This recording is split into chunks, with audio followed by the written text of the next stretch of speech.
Hello friends, तो आज हम लोग पढ़ेंगे डिटर्मिनेंट्स चैप्टर क्लास 12th का चैप्टर 4 है। तो गाइज सबसे पहले इस चैप्टर को पढ़ने से पहले हम ये देख लेते हैं चैप्टर से डिलीटेड क्या है। और गाइज ये डिलीटेड है सीबीएसई 2020 के सिलेबस के हिसाब से ही। और अगर आप और किसी बोर्ड के हैं जैसे हरियाणा के या यूपी बोर्ड के हैं आप, तो आपके सिलेबस के हिसाब से जो नॉर्मल चलता है वो सब चलेगा। ये सीबीएसई के हिसाब से जो डिलीटेड सिलेबस है कोरोना के टाइम में जो हुआ था कोरोना के लिए, तो ये वो है। तो सबसे पहले क्या क्या डिलीटेड है यहाँ, एक्सरसाइज 4.2 डिलीट है। एक्सरसाइज 4.6 में क्वेश्चन नंबर 1 से लेके क्वेश्चन नंबर 6 डिलीटेड है। और मिसलेनियस एक्सरसाइज में क्वेश्चन नंबर 2 और 11 से लेके 15 तक डिलीटेड है। तो गाइस जो जो ये डिलीटेड है ना, इन चीजों को हम पढ़ेंगे बाद में, और जो डिलीट नहीं है उन चीजों को हम पढ़ेंगे पहले। तो सबसे पहले यहाँ पर चैप्टर की शुरुआत में हमको क्या पढ़ना है, हमको सबसे पहले तो यहाँ पर ये पढ़ना है कि जो हमारा डिटर्मिनेंट्स है इसका इंट्रोडक्शन क्या है। तो आज हम लोग क्या पढ़ रहे हैं, इंट्रोडक्शन का पार्ट पढ़ रहे हैं। तो देखिए शुरू करते हैं। तो इंट्रोडक्शन की शुरुआत करते हैं। सबसे पहले हम मान लेते हैं हमारे पास ना कोई मैट्रिक्स दे रखी है। मैट्रिक्स क्या दे रखी है, हमको दे रखा है 2, 3, 4 और 5। इसका ऑर्डर 2 by 2 है, ये आपको बहुत अच्छे से पता होगा। अब देखिए इसका डिटर्मिनेंट कैलकुलेट करना है। इसका डिटर्मिनेंट का मतलब है, डिटर्मिनेंट को हम बोल सकते हैं डेल्टा, या हम इसको लिख सकते हैं ए का मोड में या तो ए लिख दीजिए या तो इसको डेल्टा के रूप में दिखा दीजिए। और उसके बाद हमको क्या करना है, इसकी मल्टीप्लाई इससे करनी है, फिर इसकी मल्टीप्लाई इससे करनी है। देखिए इसकी मल्टीप्लाई जब इससे होगी तो ये होगा 10, इसकी मल्टीप्लाई इससे होगी तो होगा -12। माइनस का साइन बीच में लगेगा ही इनमें, और हमारे पास आंसर आ गया -2। तो गाइज ये था हमारे पास इसका डिटर्मिनेंट। मेनली क्या करा हमने, ये करा, इसकी मल्टीप्लाई इसमें की और इसकी मल्टीप्लाई इसमें की, और दोनों में क्या कर दिया हमने, माइनस का साइन लगा दिया। और तो हमारे पास आंसर क्या आ गया, -2 आ गया। तो और हम एग्जांपल लेके देखते हैं। अब देखिए 2 by 2 वाले में तो हमने सीख लिया कैसे डिटर्मिनेंट निकलेगा। अगर मैट्रिक्स हमारे पास 3 by 3 की हो तो उसमें डिटर्मिनेंट कैसे निकलेगा ये देख। तो इसके लिए क्या करना पड़ेगा, हम यहाँ पे लिख लेते हैं a determinant is equal to, देखिए इस रो को और इस कॉलम को हम छुपा लेंगे। तो इसको छुपा दिया हमने, देखिए यहाँ पे क्या करते हैं, इसको ऐसे छुपा लिया और इसको ऐसे छुपा लिया। तो यहाँ पर हमारे पास क्या बचा, ये देखिए यहाँ पर हमारे पास बचा 3010, ये कुछ ऐसे बचा। इसको और इसको जब छुपा लेंगे, इस रो को और इस कॉलम को छुपाएंगे, तो यहाँ पे बाहर लिख दिया 1। और अंदर क्या बचा, अंदर हमारे पास बचेगा 0 की 3 में मल्टीप्लाई हुई तो 0, और 1 की इसमें मल्टीप्लाई हुई तो 0। ये आ गया हमारे पास। और बीच में हम लगाएंगे हम माइनस का साइन, उसके बाद में ये और ये छुपाएंगे तो 2 लिखेंगे यहाँ, और फिर ये और ये छुपा दी तो बचा ये माइनस ये इंटू ये हो गया हमारे पास 0, ये इंटू ये हमारे पास भी हो गया 0।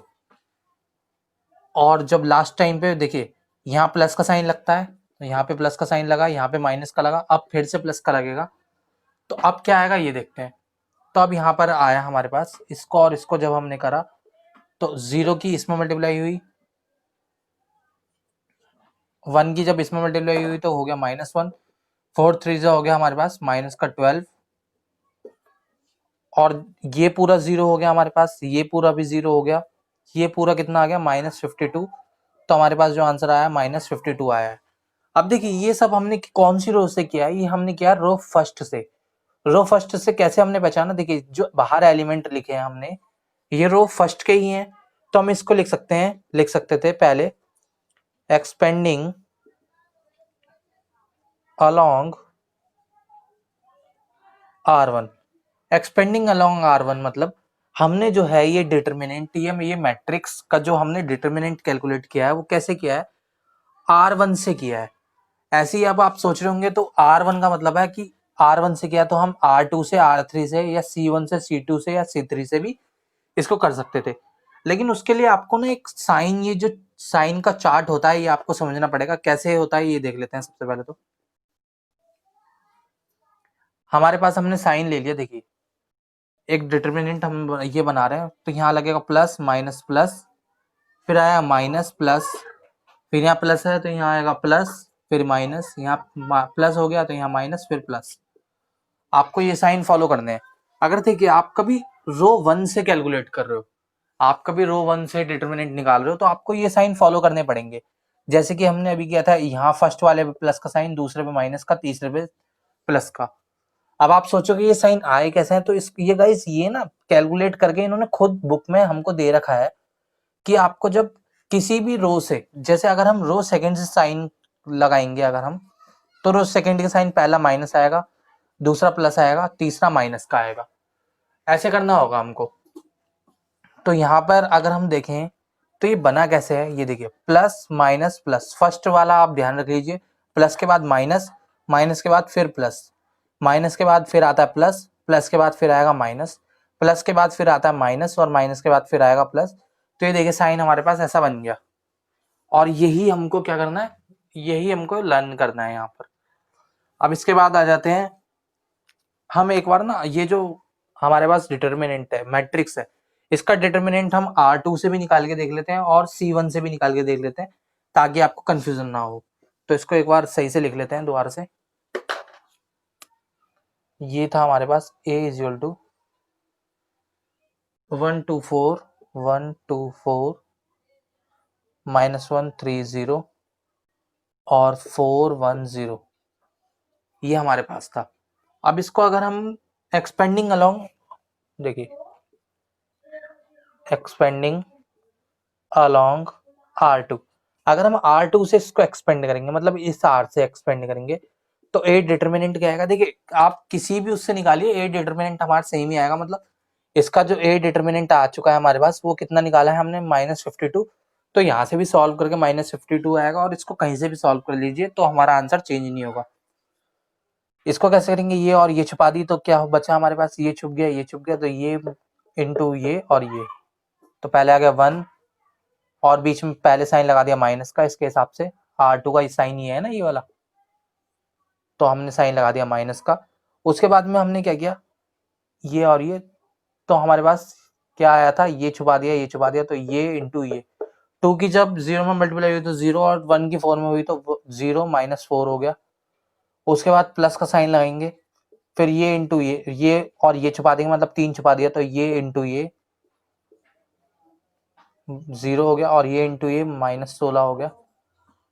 उसके बाद में माइनस का साइन लगा के 0, और इसको करा तो ये हो गया 1, और 4 2 8, ये कुछ ऐसे आ गया। और आप सोच रहे होंगे बीच में माइनस का साइन ही लगेगा, आपको अगर लगे कि नहीं ये हमको माइनस का साइन नहीं, यहाँ पे भी शायद इसके तरीके से लगाना है, तो ऐसे बिल्कुल भी नहीं है।